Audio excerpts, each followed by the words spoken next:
ప్రార్థన చేసుకుని నేటి సాయంకాలపు శిల్వశ్రమల ధ్యానాలను ప్రారంభించుకుందాం. దయచేసి అందరం మూసుకుందాం, తలలో వచ్చుదాం. మన మధ్యలో పాస్టర్ గారు ఉన్నారు, వారు వచ్చి ప్రార్థన చేయాలని మనం చేస్తా ఉన్నాం.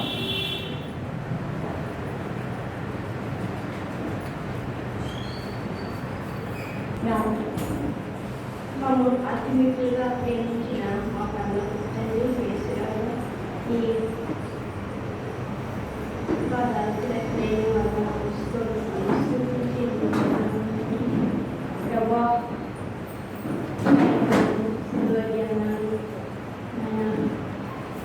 ప్రారంభించి 20 రోజులు అయిపోయింది.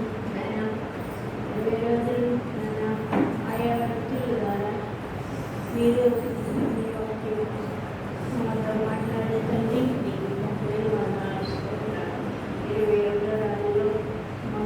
ప్రవేశపెట్టిన తండ్రి నా శక్తితో తెచ్చిన పాటలకు బిడ్డలకు మంచి స్వరాలు దయచేయండి. పాట ద్వారా నేను ఆకర్షించుకుంటాను. దయచేస్తున్నాను. ప్రభావం ప్రత్యేకంగా పాల్గొన్నాను. బిడ్డగా ఉన్నాను. ప్రభావ స్వరాలు ఎత్తి అయినా మేము దేవుని సన్నిధిలో ఏం చేయాలి అని ఒక ఆలోచన దయచేసి ఏదో చేయాలి అనే సంకల్పంలో పిల్లలు ఏర్పడుతుండగా నన్ను జీవించండి, ఆశీర్వదించండి.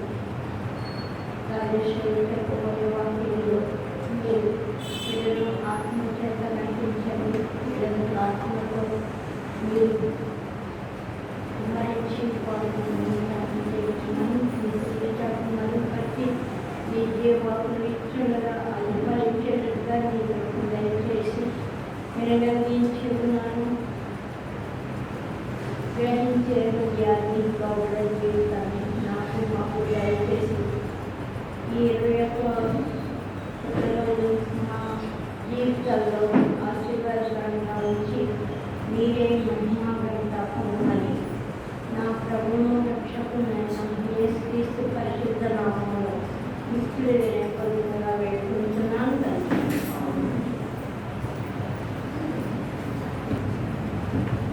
సిలువలో అఘోరంగా ఇవ్వలేదు అమ్మ. సిలువలో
सुंदर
Yeah.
భూమికి మధ్య వేలాడుచున్నావా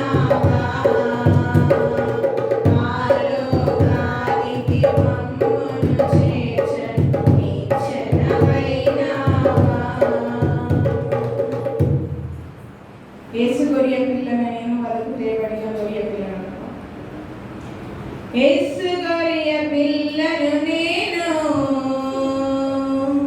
వరకు తేబడిన గొర్రె పిల్లను యేసు గొర్రె పిల్లను నేను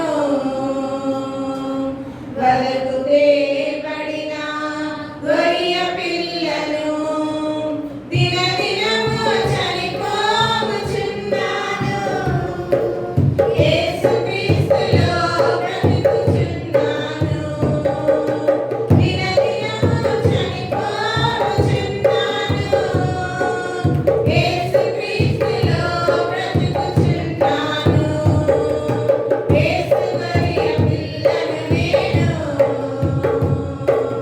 వరకు తేబడిన గొర్రె పిల్లను యేసు గొర్రె పిల్లను నేను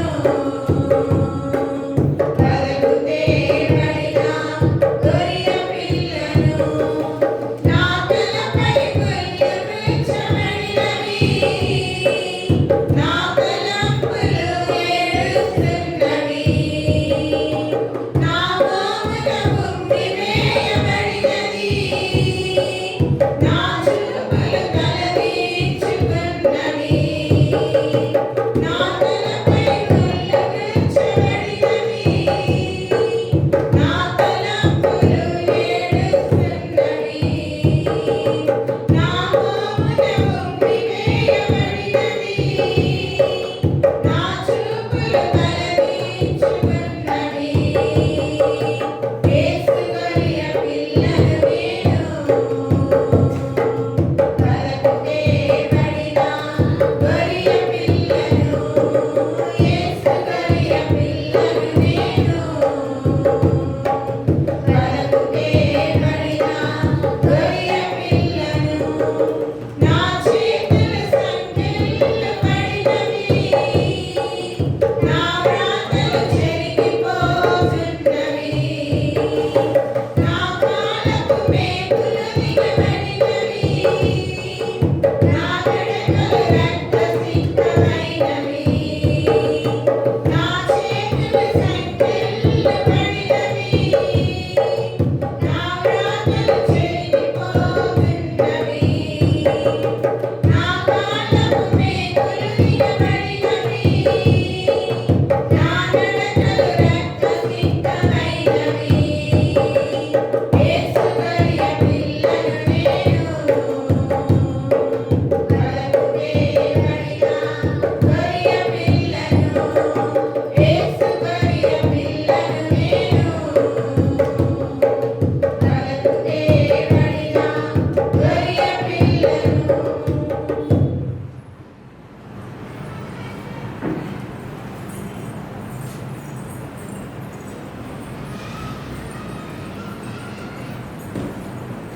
మన మధ్యలో సాత్విక్ ఉన్నాడు. సాత్విక్ వచ్చి ఒక స్పెషల్ సాంగ్ పాడతాడు.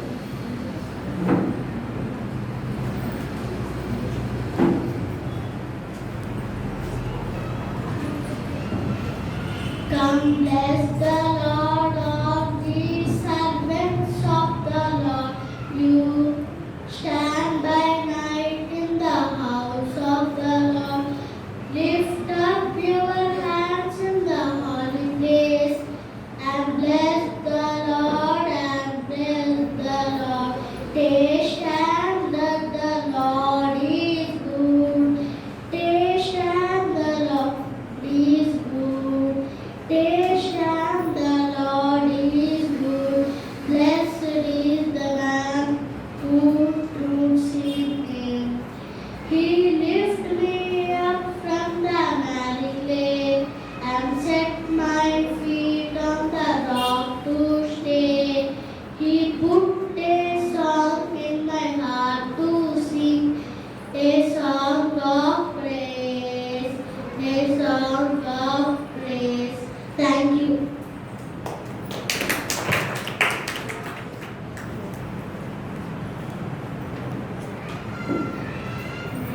ఇంకెవరైనా ప్రత్యేకమైన పాట పాడాలనుకుంటే ఈ సమయాన్ని సద్వినియోగం చేసుకోవాలని మనం చూస్తాము.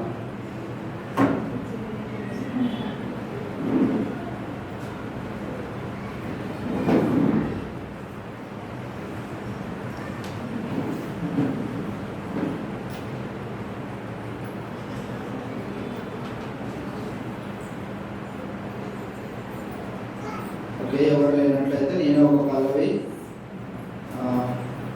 ఒక చరణం పాడి ముగించేస్తాను.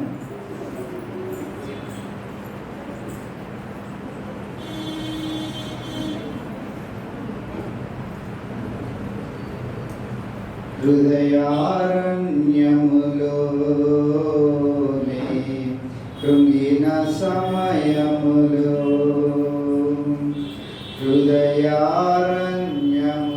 హృదయారణ్యములోనే కృంగిన సమయములో వినిపించుచున్నది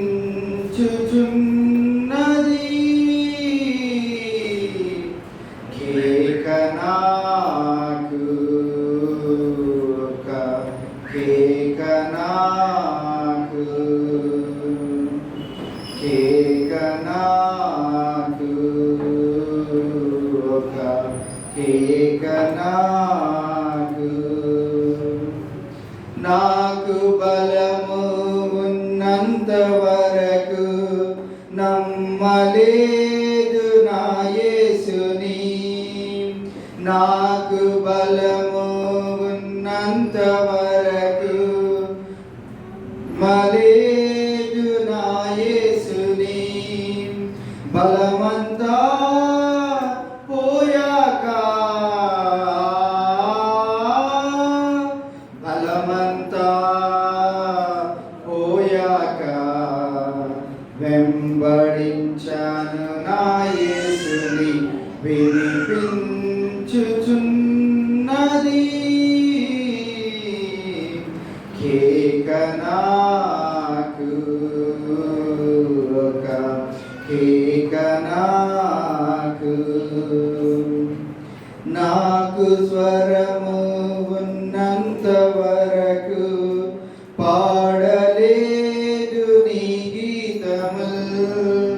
నాకు స్వరము ఉన్నంత వరకు చెప్పలేదు నీ మాటలను. స్వరమంతా పోయాక స్వరమంతా పోయాక పాడాలని ఉంది నీ గీతములు. నాకు చెప్పాలని ఉంది నీ మాటలను వినిపించుచున్నది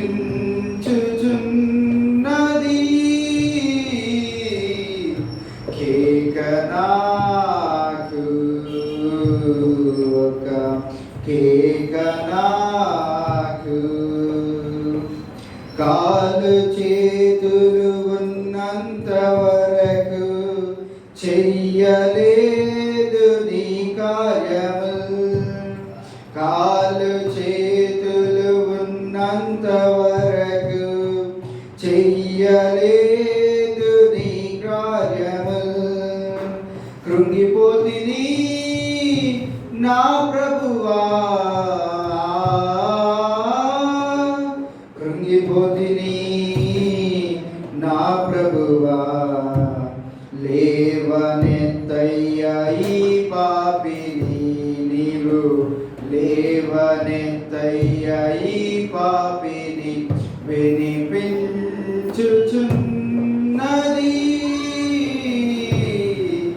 కేక నాకు కేక నాకు.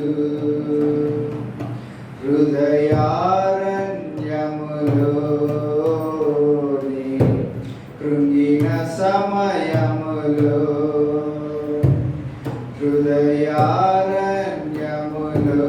హృదయారణ్యములోని కృంగిన సమయములో వినిపించుచున్నది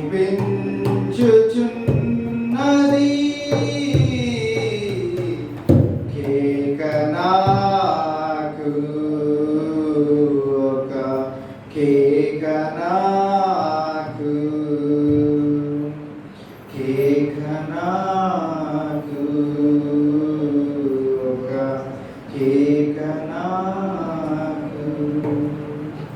ప్రార్థన చేసుకుందాం, వాక్యానికి సిద్ధపడదాం. మన మధ్యలో సిస్టర్ రాజేశ్వరి గారు ఉన్నారు. ఈరోజు మనకి వాక్య సందేశాన్ని అందించడానికి కావున మనం ప్రార్థన చేసుకొని దాని తర్వాత కొద్దిసేపు దేవుని యొక్క మాటలను విందాం. మన మధ్యలో సిస్టర్ సుశీల గారు ఉన్నారు. వారు వచ్చి ప్రార్థన చేసిన తర్వాత రాజేశ్వరి గారు మరి వాక్యాన్ని అందించవలసిందిగా మనం చేస్తా ఉన్నాం.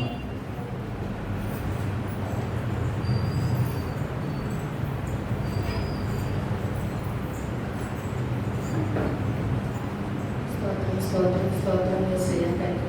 నిత్యము రోజుతో భక్తులతో మారాట వారితో నిత్యము కూడా వచ్చిన దేవానికి వందనాలు ప్రభు యేసయ్య తండ్రి. రోజు తండ్రి మాకు ఈ అవకాశం ఇచ్చిన దేవానికి వందనాలు ప్రభు. ఇలాంటి సీజన్లో నీకు ఇంకా దగ్గరగా ఉండి నువ్వు స్థుతించుకుని పాటల ద్వారా వాక్యం ద్వారా నువ్వు స్థుతించుకునే భాగ్యాన్ని దయచేసినందుకు నీకు వందనాలు ప్రభు. సంఘంలో ఉన్న ప్రతి ఒక్క పేరు పేరు దీవించిన ప్రభు. వాక్యం చెప్పలేని రాజేశ్వరిని గుర్తులో మీరు ఉండండి ప్రభు. ఆమె ఏం చెప్పదలిసిందో చెప్పి తండ్రి అది మా హృదయాన్ని కట్టుకుని మంచిగా మేము జ్ఞానాన్ని పొందే భాగ్యం దయచేయండి ప్రభు. తండ్రి ప్రతి ఒక్కరిని పేరు పేరు పెట్టి దీవించండి ప్రభు. మా సంఘాన్ని అభివృద్ధి పరచమని వేడుకుంటున్నాం ప్రభు. తండ్రి మేము చేసిన ప్రార్థన లేదని పొరపాటు నుండి దయతో క్షమించున్నాను. మా ప్రియ కుమారుడు యేసు పరిస్థితులను వేడుకుంటున్నాం తండ్రి. ఆమేన్.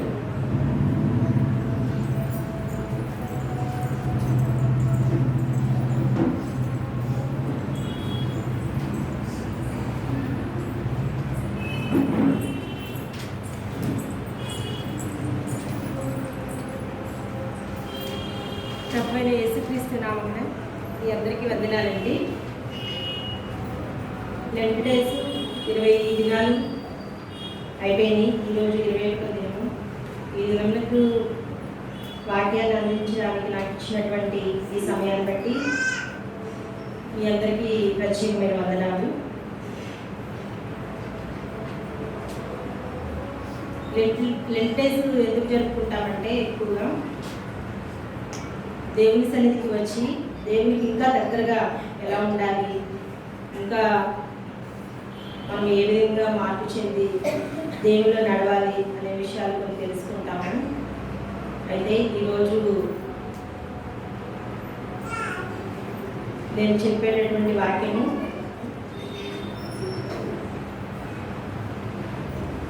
మనమందరము చర్చికి వస్తున్నాము. అయితే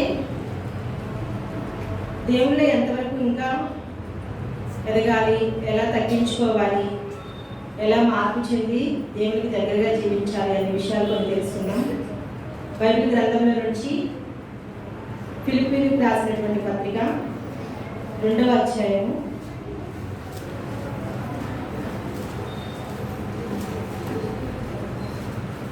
5 నుంచి 11 వరకు ఎవరైనా చదివి వినిపించండి.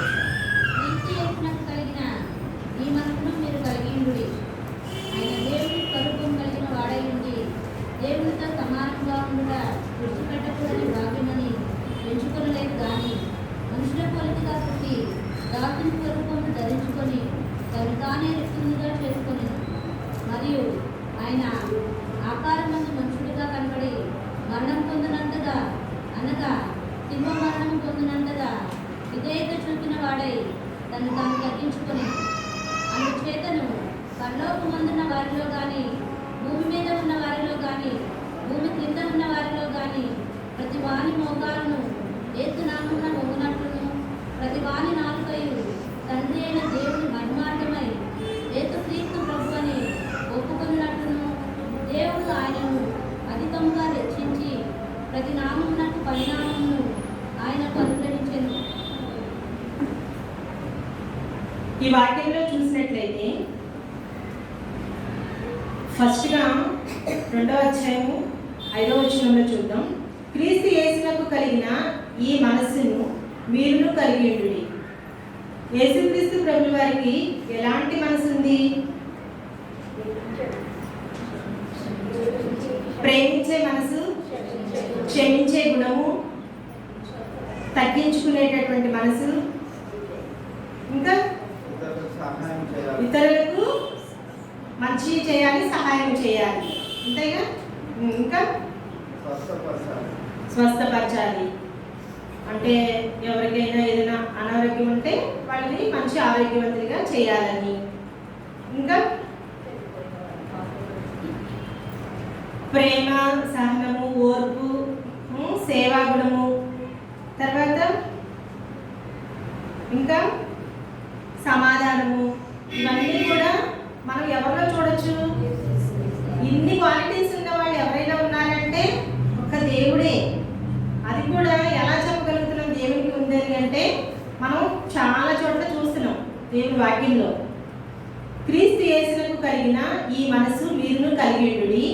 ఆయన దేవుని స్వరూపము కలిగిన వాడై ఉండి దేవునితో సమానముగా ఉండుట విడిచిపెట్టకూడని భాగ్యమని ఎంచుకొనలేదు కానీ మనుషుల పోలికగా పుట్టి దాసుని స్వరూపమును ధరించుకొని తను తానే రిక్తునిగా చేసుకొనెను. మరియు ఆయన ఆకారమందు మనుషుడిగా కనబడి మరణము పొందినంతగా, అనగా శిలువ మరణము పొందినంతగా విధేయత చూపిన వాడై తన్ను తాను తగ్గించుకొనేను. ఇక్కడ మీరు చెప్పిన మాటలన్నీ వచ్చినాయి ఈ వాక్యంలో. తగ్గింపు వచ్చింది, తర్వాత విధేయత అంటే వినయము, తగ్గింపు, ఇవన్నీ ఈక్వల్గా వస్తాయి కొంచెం. అయితే ఇక్కడ యేసుక్రీస్తు ప్రభుల వారు తండ్రి దగ్గర ఉండాలి, నా తండ్రి దగ్గర నేను గొప్పగా ఉండాలి అని అనుకోకుండా ఏం చేశాడు? భూమి మీదకి వచ్చి ఒక మనుషుని రూపంలో వచ్చి భూమి మీద ఎన్నో శ్రమలు, కష్టాలు అన్నీ అనుభవించి, అంటే మానవ స్వరూపంలో ఈ భూమి మీదకి వచ్చి మనతో పాటు ఒక 33 సంవత్సరాలు ఈ భూమి మీదనే ఉండి తర్వాత ఏం చేశాడు? తండ్రి చిత్త ప్రకారం జరిగించాలి కాబట్టి తను తానే రిక్తునిగా చేసుకొని, అంటే దాసుని స్వరూపం ధరించి తను తానే రిక్తునిగా చేసుకొని మరణం పొందారు. మరణం అంటే అది కూడా ఏదో సడన్గా అయిపోయిన మరణం కాదు. మరణం అంటే మనం ఎలా చేస్తాం? ఎవరైనా పొడి చేయడమో, లేకపోతే ఏదో ఊరేసుకొని చచ్చిపోవడమో బలవంతంగా, ఇంకా లేకపోతే సడన్గా యాక్సిడెంటల్గా ఏదో బుద్ధి చచ్చిపోవడమో, ఇది ఒక మరణం. మనకు తెలిసి ఇలాంటి కొన్ని మరణాలు. కానీ మన ప్రభుల వారికి అయితే ఎలాంటి మరణము? ఎలాంటి మరణము? సిలువలో అంత తప్పులు, అంత ఘోరమైన పాపాలు చేసిన వాళ్ళకి అలాంటి వేసేది, మామూలు వాళ్ళకి కూడా వేస్తారా? ఇప్పుడు మనము ఏదైనా ఒక తప్పు చేసాం, ఒక నేరం చేసాం, తీసుకెళ్ళి ఈ పలానా వ్యక్తి దొంగతనం చేశాడు, లేదా ఎవరినైనా తిట్టాడు, లేకపోతే ఎవరైనా కొట్టాడు, ఇలా ఏదో చిన్న చిన్న తప్పులు చేసిన వాళ్ళు ఏం చేస్తామంటే తీసుకెళ్ళి జైల్లో వేసి కొన్ని రోజులు ఉంచుతారు జైల్లోనే, లేకపోతే కొంత ఫైన్ మీరు కట్టండి, తర్వాత విడుదల చేస్తాము, ఇలా చేస్తారు. బాగా పెద్ద తప్పులైతే ఉరి వేస్తాము అని ఇలా ఏమో చెప్తారు. అంటే చేసిన తప్పులకి పనిష్మెంట్లు ఎలా ఉన్నాయంటే రీజనబుల్గా, అంటే రీజనబుల్గా కూడా కాదు, వాళ్ళకి చేసిన తప్పులకి తట్టుకునే మనుషులు తట్టుకునేంత శిక్షలు వేసి ఉంచారు. కానీ మన ప్రభుల వారు చూస్తే, యేసు ప్రభుల వారు చూస్తే ఎక్కడ కూడా అంత పెద్ద నేరము కానీ తప్పులు కానీ, ఎక్కడ నోటితో దూషణ చేయడం కానీ, ఎవరినైనా అవమానపరచడం కానీ, ఎవరిని కూడా బాధ పెట్టడం కానీ, ఇలా ఎక్కడ మనం చూడలేదు. ఎక్కడ చూసినా కానీ దేవుని మాటలు చెప్పడం, అనేకులకు స్వస్థతలు చేయడం, తర్వాత ఎవరైనా ఆకలిగా ఉంటే వారి ఆకలిని తీర్చడం, ఎవరైనా బాధపడుతుంటే వాళ్ళకి మంచి మాటలు చెప్పి వాళ్ళని ఓదార్చడం, ఇలా ఎన్నో వాక్యాలుగా మనం చూస్తూ వచ్చాం. కానీ మరి ఇలాంటి మన ప్రభులకి, యేసుక్రీస్తు ప్రభు వారికి ఎందుకు ఇంత సిలువ వేసే అంత శిక్షలు వేశారు? ఎందుకు సిలువ వేయాల్సి వచ్చింది? సిలువ వేయటం అవసరమా? అంటే ఇక్కడ దొంగలు, ఇంకా చాలా తప్పులు చేసిన వాళ్ళకు కూడా సిలువ వేయమని చెప్పట్లేదు. కానీ మన ప్రభువు మాత్రమే సిలువ వేయండి, సిలువ వేయండి అని చెప్పి అందరూ అరవడం చేశారు. కానీ మరి నేను ఎందుకు సిలువ వేయించుకోవాలి, నేనేం తప్పులు చేశాను అని ఏమన్నా ఎదురు మాట్లాడారా?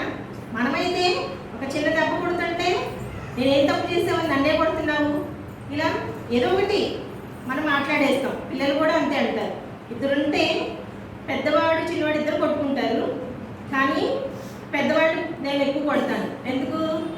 నువ్వు సరిగా ఉంటే నిన్ను చూసి చిన్నవాడు మంచిగా ఉంటాడు అప్పుడు అంటాడు, నేను పెద్దవాడికి పుట్టడమే మా ఇంట్లో తప్పు, నన్నే ఫస్ట్ మీరందరూ కొడుతున్నారు అని నాకు ఎదురు చాలా చెప్తాడు నేను ఒకటంటే. అయితే చిన్న వయసులో 8 ఏళ్ల వయసులోనే ఒక దెబ్బ కొడితే నేనేం తప్పు చేశానని నన్ను క్వశ్చన్ చేసి నాకు 10 ఆన్సర్లు ఇచ్చాడు. మరి మన యేసయ్య ఏ తప్పు, ఏ నేరము, ఏ పాపము చేయకుండానే మరి సిలువ వేస్తూ ఎన్నో గంటలు, ఎన్ని గంటలు సిలువలో శ్రమ పడ్డారు? ఎన్ని గంటల సేపు మన ప్రభువుని సిలువ పైన శ్రమలకు గురి చేశారు?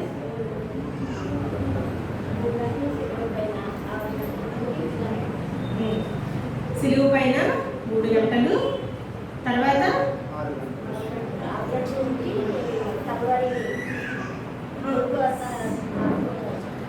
కొన్ని గంటలు అనుకుందాం, మనకి ఎగ్జాక్ట్గా టైం సరిగా ఇన్ని గంటలు అని తెలియకపోతే సిలువ వేసినప్పుడు మరి నేనెందుకు ఈ సిలువ శ్రమలు అనుభవించాలి అని చెప్పి తండ్రిని ఎక్కడ మాట కూడా నాకెందుకు నా తండ్రి ఈ శ్రమలు ఈ కష్టాలని కూడా ఎక్కడ అనలేదు.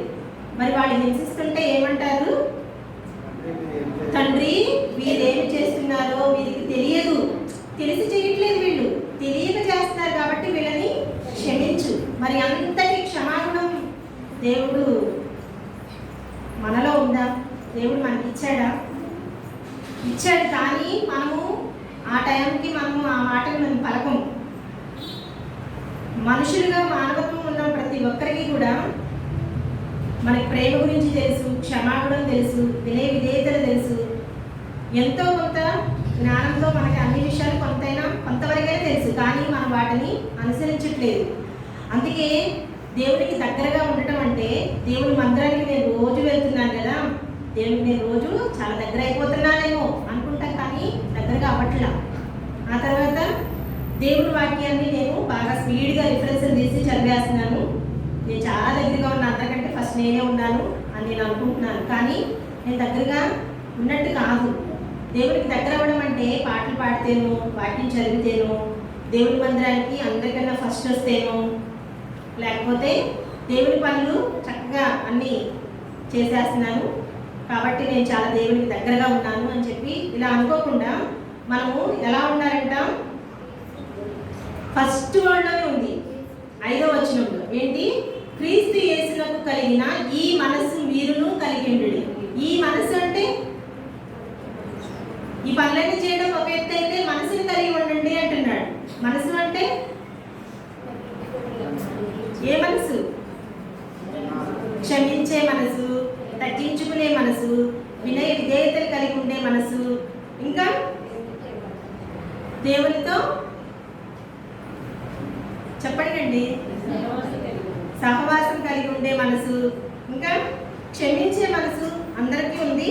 ఆ తర్వాత తండ్రి చిత్తమును మనం ఎలా నెరవేర్చాలి అనుకుంటాడు కదా. మరి క్రీస్తు ప్రభువు వారిని మనకి మాదిరిగా పెట్టినప్పుడు మనం ఇంకా ఏమేమి కలిగి ఉండాలి, ఏం చేయాలి? మనకి ప్రతి విషయంలో కూడా కష్టాలు ఇవైతే చెప్పేస్తాం. లైఫ్లో నేను వెళ్తున్నప్పుడు నాకు ఇలా కష్టాలు వచ్చినాయి, ఎప్పుడు 24 గంటల్లో ఈ కష్ట సుఖాలు చెప్పుకోవడానికే టైం సరిపోదేమో అన్నట్టుంటాం. కానీ దేవునికి కలిగి ఉన్న మనసులో మనం ఎటువంటి మనసుని కలిగి ఉన్నాము అనేది తెలుసుకుంటూ ఉండాలి. తర్వాత ఇంకొక వాక్యం చూద్దామండి.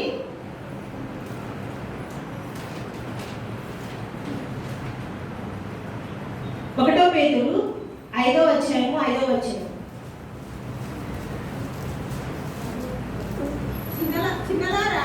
చిన్నలారా మీరు పెద్దలకు లోబడి ఉండుడి. మీరందరూ ఎదుటివాని ఎడల దీన మనస్సు అను వస్త్రమును ధరించుకొని మిమ్మును అలంకరించుకొనుడి. చాలండి. పెద్దలకు లోబడి ఉండుడి, అంతేకాకుండా మీరందరూ కూడా ఎదుటివాని ఎడల దీన మనస్సు అను వస్త్రమును ధరించుకొని మిమ్ముని అలంకరించుకోవాలి. మనం దేంతో అలంకరించుకుంటాం? మన అలంకరణలు ఎలా ఉంటాయి?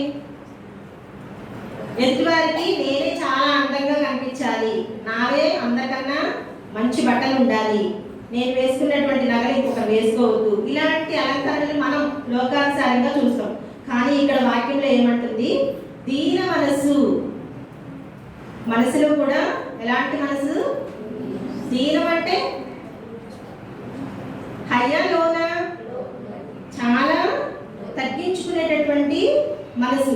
మరి బైబిల్ గ్రంథంలో ఎవరికైనా ఇలాంటి దీన మనసు ఉందా అండి? ఎవరికైనా దీన మనసు కలిగి ఉన్నారా? అసలు బైబిల్లో ఎవరు లేరు దీన మనసు కలిగిన వాళ్ళు. ఎవరున్నారు? యోబు ఆయన దీన మనసు కలిగి ఉన్నాడు. ఇంకా అంటే దీన మనసు అన్నా తగ్గింపు స్వభావం అన్నా ఒకటే. ఎంత దీనుడు ఉంటారో వాళ్ళే తగ్గించుకున్న వాళ్ళు అని దేవుని వాక్యం కూడా మనకి సెలవిస్తుంది. ఇంకెవరున్నారు? అబ్రహాం కూడా దీన మనసు కలిగి తగ్గించుకున్నటువంటి భక్తులుగా మనం చూస్తాము. ఇంకా దావీదు, ఇంకెవరున్నారు? సొలొమోను. ఇంకా దేవుడి దృష్టిలో తగ్గించుకున్న వాళ్ళని వాళ్ళందరినీ హెచ్చింపు చేశాడు దేవుడు. మరి ఆరోగ్యపరంగా, ఆర్థిక పరంగా, ఇంకా ఆయుష్ పరంగా, ఇలా అన్ని రకాలుగా కూడా దేవుడు నూరంతల ఫలాలు వాళ్ళ జీవితాల్లో ఇచ్చాడు. ఆస్తుల విషయంలో కాదు, మంచి ఆరోగ్యాన్ని పొందుకున్నాయని 15 సంవత్సరాలు చచ్చిపోతావు నువ్వు, ఇదిగో నువ్వు మరణకరమైన పాపం చేసావు కాబట్టి నువ్వు చచ్చిపోతావు అనుకున్న ఆయనకి దేని కారణంగా ఆయనకి మళ్ళీ 15 సంవత్సరాలు ఆయుష్ వచ్చింది. ఆయన ఏం చేస్తే వచ్చింది 15 సంవత్సరాలు? వెంటనే మంచి డాక్టర్ని సంప్రదించేశాడా? లేకపోతే ఏం చేస్తే వచ్చింది? చూద్దామండి ఒకసారి మనం. దేవుని వాక్యం ఇప్పుడు ఉంది, మన నోటి మాటలు సొంత మాటలుగా కాకుండా దేవుని వాక్యంలో యెషయా గ్రంథము 38వ అధ్యాయము మొదటి నుంచి చూద్దామండి. చదవండి. ఆ దినములలో హిజ్కియాకు మరణకరమైన రోగము కలుగగా ప్రవక్తయు ఆమోజు కుమారుడునైన యెషయా అతని ఎద్దుకు వచ్చి నీవు మరణమవుచున్నావు, బ్రతుకవు కనుక నీవు నీ ఇల్లు చక్కబెట్టుకొనమని యెహోవా సెలవిచ్చుచున్నాడని చెప్పగా, ఇక్కడ ఎవరికి చెప్తున్నారు? ఎవరికి చెప్తున్నారు? వింటారు కదా వాక్యం. యెషయా ఎవరండి? గొప్ప ప్రవక్త. వెనుక ఇది వరకు దేవుడు ఏదైనా మాట్లాడాలి చెప్పాలి అంటే ప్రవక్త ద్వారానే చెప్పి పంపించేవాడు. అలా యెషయా అనే గొప్ప ప్రవక్త, ఆయన ద్వారా ఏం చెప్పి పంపించారు? హిజ్కియా అనే ఒక రాజు. ఏ రాజు? యూదా రాజు. ఈయన యూదులకు 13వ రాజుగా ఉంటాడు హిజ్కియా. అయితే ఈయన చాలా బాగా రాజ్యాన్ని పాలిస్తున్నాడు. కానీ ఎందుకు సడన్ గా ఇతనికి ఏమైందంట? మరణమవుచున్నావు అని నువ్వు ఒక మాటను చెప్పమంటున్నాడు ప్రవక్త ద్వారా. ప్రవక్త చెప్తున్నాడు అంటే అది తీసిపెట్టేసేటువంటి మాట కాదు, చాలా గట్టిగా ఉన్నటువంటి మాట. ప్రవక్త ఒక మాట చెప్పాడంటే అది ఖచ్చితంగా జరిగి తీరుతుంది. మరణం అవుతావంటే అయిపోవాల్సిందే, నువ్వు చనిపోతావు అంటే చనిపోతాడు అట్లా. అయితే ఇక్కడ ప్రవక్త వచ్చి చెప్పినప్పుడు నీ ఇల్లు చక్కబెట్టుకో హిజ్కియా అని చెప్తే, ఇక్కడ హిజ్కియా ఏం చేశాడు అనేది ఇక్కడ మనకి ఇంపార్టెంట్. హిజ్కియా ఏం చేశాడో చదవండి అన్న. అతడు అంటే హిజ్కియా తన ముఖమును గోడ తట్టు తిప్పుకొని యెహోవా యథార్థ హృదయుడనై సత్యముతో నీ సన్నిధిని నేను ఎట్లు నడుచుకుంటున్నాను, నీ దృష్టికి అనుకూలంగా సమస్తమును నేను ఎట్లు జరిగించుదునో కృపతో జ్ఞాపకం చేసుకోమని హిజ్కియా కన్నీళ్లు విడిచుచు యెహోవాను ప్రార్థింపగా. చాలండి. ఇక్కడ ఒక రాజుకి వచ్చి ఒక వర్తమానం పంపించారు, అది కూడా ఒక ప్రవక్త ద్వారా. అయితే నువ్వు చచ్చిపోతావు రాజు అంటే వెంటనే రాజుగారి కోపం రావాలి. నేను రాజుని, నువ్వు ఒక ప్రవక్తవి, నేను చచ్చిపోతానని నీకెలా తెలుసు? ఇలా ఒక రాజు లెవెల్లో ఉన్న వాళ్ళు ఏంటంటే అలా ప్రౌడ్గా ఉంటారు, దేనికి కూడా తగ్గరు. సడన్గా నా ముందు వచ్చి ఇంత ధైర్యంగా చెప్పడానికి నీకు ఎంత అట్లా ఉంటారు కదా. కానీ అలా లేకుండా ఇతను కొంచెం దేవుని భయం కలిగిన బిడ్డగా మనం చూస్తాం. కాబట్టి ఏం చేశాడు, వెంటనే తన ముఖమును గోడ తట్టి తిప్పుకున్నాడు. అంతేగాని వెళ్ళి ఫ్రెండ్స్ దగ్గరికి వెళ్ళి ముచ్చట్లు ఇలా నేను చచ్చిపోతున్నాను, ఇంకా ఈ 2 రోజులే మీతో బాగా కాసేపు కలిసి ఉంటానని చెప్పట్లేదు. ఏం చేస్తున్నాడు, గోడ తట్టు తిప్పుకొని యెహోవా యథార్థ హృదయుడనై సత్యముతో నీ సన్నిధిని నేనెట్లు నడుచుకుంటున్నాను. దేవుని మందిరానికి వెళ్ళిపోయి వెంటనే చెప్పుకుంటున్నాడు, అయ్యా నాయన, మరి నా ప్రభువా, నేను బ్రతికున్న సమయాల్లో మరి నన్ను రాజుగా చేసావు, నేను ఎంతో దీనస్థితిలో ఉన్న నన్ను గొప్పవానిగా ఉంచావు, మరి యథార్థంగా నీ సన్నిధిలో నేను ఎలా ఉన్నాను, మరి నా ప్రవర్తన అంతా నా హృదయం అంతా ఎరిగిన గొప్ప దేవుడు నీవే అని చెప్పి, నీ దృష్టికి నేను అనుకూలంగా ఉన్నానో లేదో నా హృదయాన్ని కూడా నీవే పరిశీలించే గొప్ప దేవుడు నా ప్రభువా అని దేవుని సన్నిధికి వెళ్ళి గొప్పగా, అంటే ఆ ప్రార్థన దేవునికి వినపడేంత గొప్పగా అర్చాడని కాదు, ఆయన హృదయాన్ని దేవునికి సమర్పించుకుంటూ కృపతో జ్ఞాపకం చేసుకుని ఆయన అని చెప్పి కన్నీళ్లతో ప్రార్థన చేస్తాడు. చాలామందికి కన్నీటి ప్రార్థన తొందరగా రాదు. ఎంతో ఎంతో ఆవేదన, ఎంతో మనసులో బాధ ఉంటేనే వస్తుంది. ఇక ఏంటంటే, నేను నాకు ఇచ్చినటువంటి ఆయుష్ వరకు నేను దేవునికే చేయాలి పని, దేవుని సేవలోనే ఉండాలి. నేను ఒకవేళ బ్రతికుంటే దేవానికి చిత్తం, నీ సేవలో నేను ఉంటాను. ఒకవేళ చనిపోతే అది కూడా నీ చిత్తమే, నాకు దేవుడు ఇచ్చినటువంటి ఆయుష్ ఇంతవరకేనేమో. మరి నేను సజీవులు, మొన్న అయ్యగారు చెప్పారు, సజీవులే కదా నిన్ను స్తుతిస్తారు అని.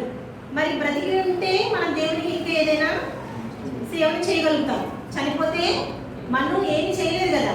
కాబట్టి నిశ్చితమైతేనే కృపతో జ్ఞాపకం చేసుకున్న ప్రభువా అని చెప్పి ఎంతో భారం కలిగి, ఎంతో దీన మనసుతో, ఎంతో తగ్గింపుతో దేవుని సన్నిధికి వెళ్ళి చెప్పుకున్నాడు. ఎవరికి, బంధువులకి, రక్త సంబంధికులకి, తర్వాత స్నేహితులకి, ఇంకా ఇరుగు పొరుగు వారికి, ఇంకా ఎవరికి చెప్పుకోలేదండి. ఇక్కడ బైబిల్లో క్లియర్ కట్గా మనకి తెలుస్తుంది, చెప్పిన వెంటనే దేవుని వైపు తిరగాలి. తర్వాత మన హృదయాన్ని దేవునికి సమర్పించుకొని దీన మనస్సు అనే వస్త్రమును ధరించుకోండి అంటున్నాడు. అదే మీకు అలంకరణ. ఇక్కడ రాజుగారు చేసిన పని అదే. ఆయనకున్నటువంటి రాజవస్త్రాలు తీసేశాడు, దీన మనసుని చూపించాడు, తండ్రికి ఆయన హృదయాన్ని సమర్పించుకున్నాడు. తర్వాత ఆయన చేసినటువంటి ప్రార్థన అనేది దేవునికి అంగీకారం అయింది. కాబట్టే మరి ఈ ప్రవక్త వచ్చారు. ఎవరైనా ప్రవక్త పేరేంటి? యెషయా ప్రవక్త చెప్పడానికి వచ్చారు. ఎవరికి? రాజుగారికి. మరి రాజుగారి ప్రార్థన దేవుడు ఆలకించి మళ్ళీ ప్రవక్త తిరిగి వెళ్లకుండానే మళ్ళీ ప్రవక్తతో మాట్లాడతాడు దేవుడు.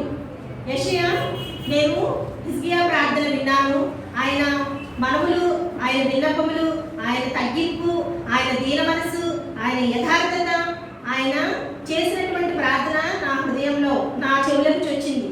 కాబట్టి నేను మనసుని మార్చుకొని ఆయనకి ఇంకా 15 సంవత్సరములు ఆయుష్ ఇస్తానని చెప్పుకో అంటాడు మళ్ళీ. మరి ఇది అసలు ఆశ్చర్యకరమా కాదా? ఇప్పుడే కదా చచ్చిపోతామని చెప్పావు యేసయ్య, మరి ఇంతలోనే మళ్ళీ పోయి నువ్వు బ్రతుకుతావని చెప్తే నన్ను ఊరుకుంటాడా? నేను చెప్పనలేదు. ప్రవక్త కూడా దేవుడు ఏదైతే చెప్తారో అది వెంటనే ప్రవక్తలు జరిగించాలి. తర్వాత ప్రవక్త చెప్పిన మాటలు కూడా, అంటే ఫర్ సపోజ్ మీకు ప్రవక్తలు అంటే అర్థం కాకపోతే, ఇక్కడ మనం చర్చిలో తీసుకుంటే మందిరంలో, ఇక్కడ మందిరంలో ప్రవక్తలు అంటే ఎవరు ఉంటారు? యాజకులు. యాజకులు అంటే ఎవరు? పాస్టర్ గారు. అంటే మందిరం చర్చిల్లో అయితే పాస్టర్ గారిని మనం యాజకులుగా చెప్పుకుంటాం. అంటే దేవునికి మనుషులకి మధ్యవర్తిగా ఉండే అతని మనకి ప్రవక్త అనుకోవచ్చు, లేకపోతే యాజకులు అనుకోవచ్చు, ఇంకేదైనా పాస్టర్ గారు అనుకోండి. ఇప్పుడు మనకైతే పాస్టర్ గారు అంటాం కాబట్టి పాస్టర్ గారు. ఇప్పుడు పాస్టర్ గారు చెప్తున్నారు ఏదైనా వాక్యం అంటే అది మన గురించి ఏదా, అయ్యో ఈరోజు నా గురించి ఈ వాక్యం చెప్పినట్టుంది, ఎవరో నా గురించి పాస్టర్ గారికి ఏదేదో చెప్పేసినట్టున్నారు అనుకుంటారు. కానీ ఎవరో గురించి ఎవరైనా వెళ్ళి పాస్టర్ గారికి చెప్తారా? అంత టైం ఉంటుందా? ఎవరి లైఫ్ వాళ్ళు ఎట్టుకెళ్ళేసరికి జీవితం తెల్లారిపోతుంది అక్కడ. కాకపోతే అక్కడ వాక్యం అనేది దేవుడు పలికించినటువంటి మాటల్ని ఆయన చెప్తారు. అంతేగాని ఆయన ఏదో చెప్పేశారు, ఈరోజు నేను చర్చకి నా గురించే చెప్పేశాడు, మొత్తం నా స్టోరీ అంతా ఎట్లా తెలిసిపోయిందో ఇలా అనుకుంటాం. కానీ ఇక్కడ చూస్తే మనకి యెషయాకి దేవుడు ఎలా అయితే వాక్కుని పంపి మళ్ళీ ఆయనకి ఆయుష్ ఇమ్మని చెప్పి 15 సంవత్సరంలో ఆయుష్ ఇచ్చాడు,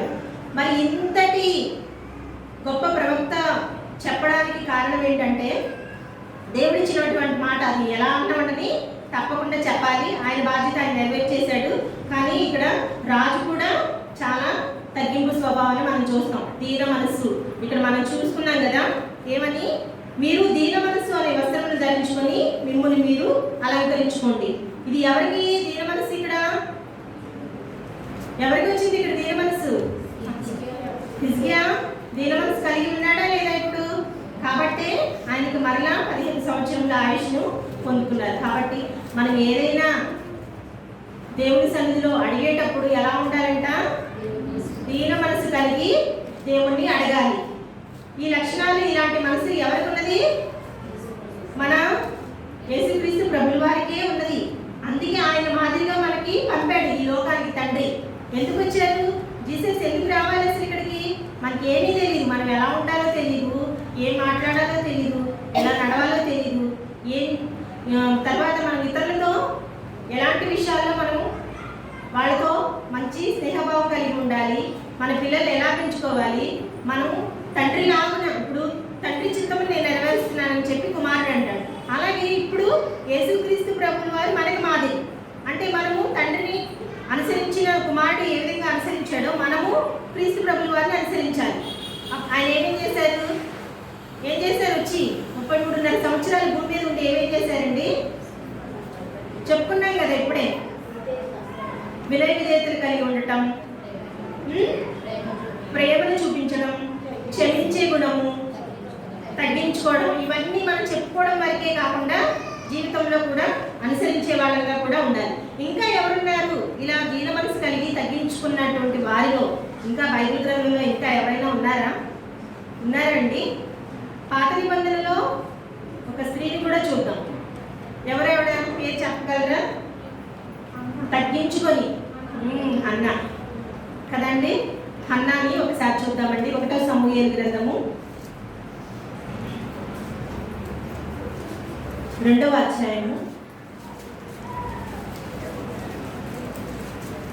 1వ సమూయేలు గ్రంథము 1వ అధ్యాయము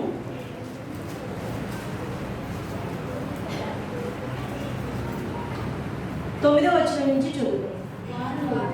వారు షిలోహులో అన్నపానములు పుచ్చుకున్న తరువాత హన్నా లేచి యాజకుడైన ఏలీ ముందర స్తంభము దగ్గర నున్న ఆసనం మీద కూర్చుని ఉండగా బహు దుఃఖాక్రాంతురాలై వచ్చి యెహోవా సన్నిధిని ప్రార్థన చేయుచు చాలండి బహుగా ఏడ్చుచు.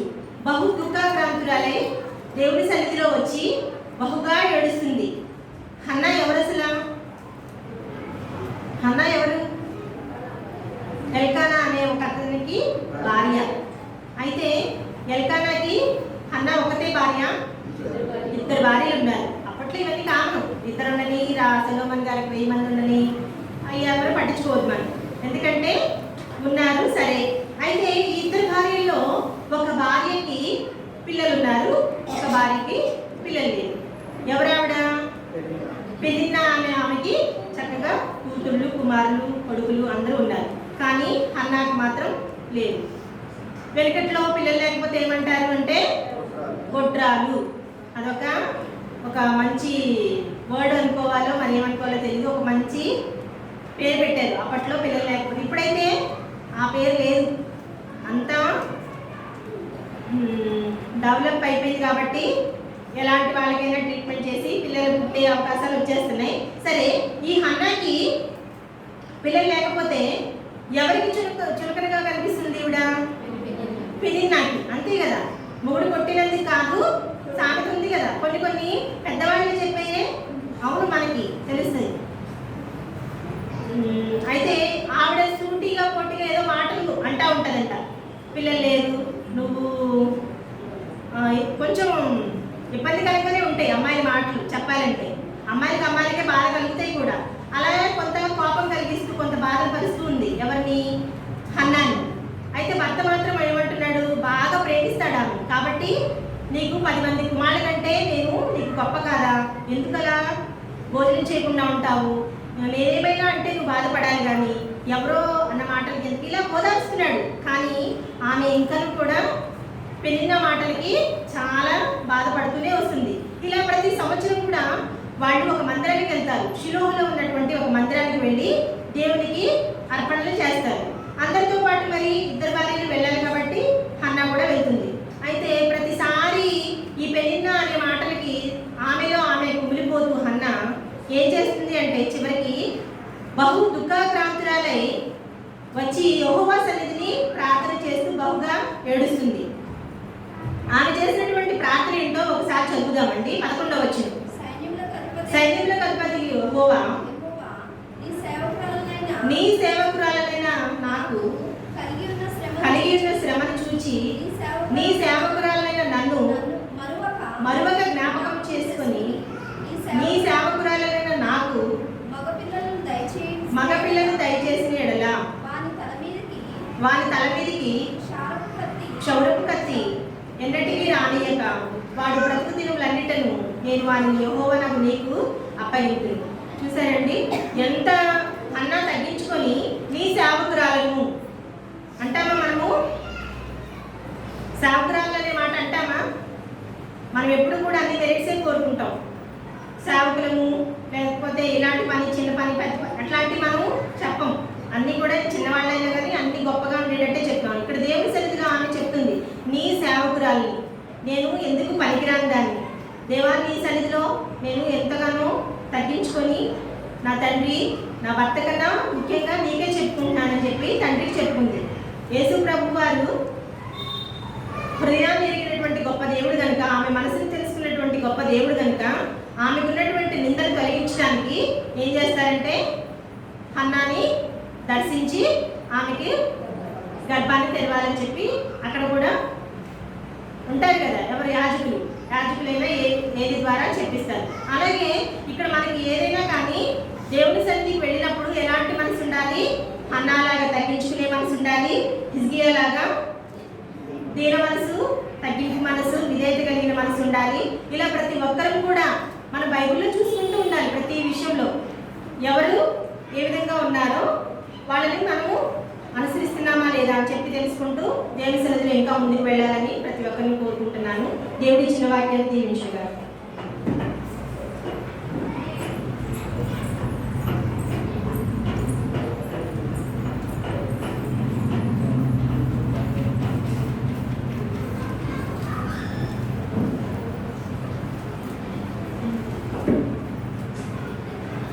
చివరి ప్రార్థన చేసుకున్నామండి. మన మధ్యలో వాణి గారు ఉన్నారు. వాణి గారు వచ్చి చివరి ప్రార్థన చేస్తారు. దాని తర్వాత ఈ యొక్క కూడికను ముగించుకుంటాం.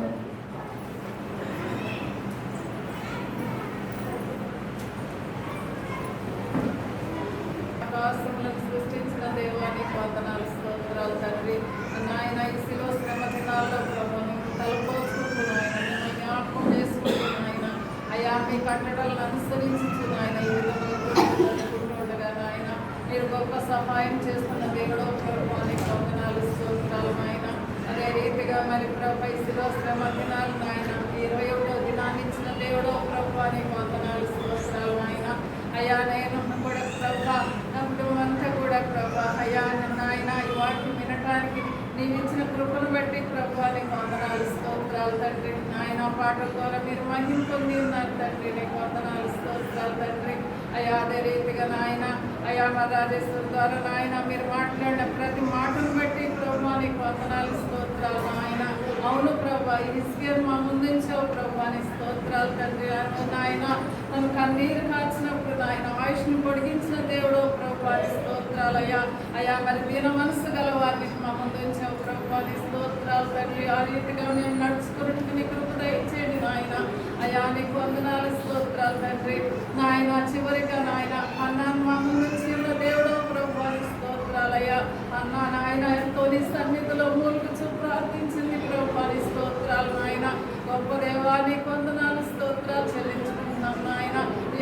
చెప్పబడిన లేఖన భాగాల నుంచి ప్రతి విషయము నాయన మా ఒక్కొక్కరికి నాయన అర్థమవుటకు సహాయం చేయండి ప్రభువానికి వందనాలు, స్తోత్రాలు నాయన. మా హృదయ తలంపులు ఎరిగిన దేవుడో ప్రభువానికి స్తోత్రాలు నాయన. నీవు కనికర సంపన్నుడు నాయన, కృపామయుడు నాయన, దయామయుడు ప్రభువానికి వందనాలు, స్తోత్రాలు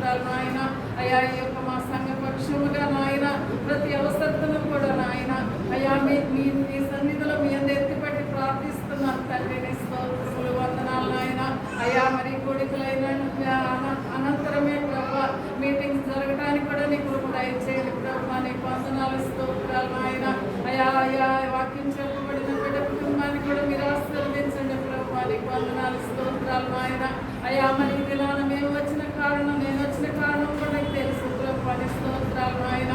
అయా మరి బిడ్డ సింధూర విషయంలో తండ్రి 8 సంవత్సరాలకు నాయన నీవు కాచి కాపాడావు ప్రభా నీ స్తోత్రాలు నాయన. అయా మరి 9వ సంవత్సరం అనే దయా కిరీటంతో నింపి నడిపించండి ప్రభా నీ స్తోత్రాలు నాయన. ఏదేమైనప్పటికీ నాయన ఒక సింధూర వృక్షం వలె ఒక సింధూర వనం వలె ఎదిగి ఫలించటకు నాయన అనేకులకు మార్గము తెలియజేయటకు నాయన నీ మార్గాల్లో నడిపించండి నీ భయభక్తుల్లో నడిపించండి బిడ్డలు ప్రభా నీకు వందనాలు స్తోత్రాలు నాయన.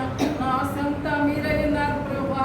అయా నా బిడ్డల కొరకు నాయన నా మనవ సంతానం కొరకు నాయన అయా ప్రార్థిస్తున్నాను ప్రభా నీ స్తోత్రములు నాయన.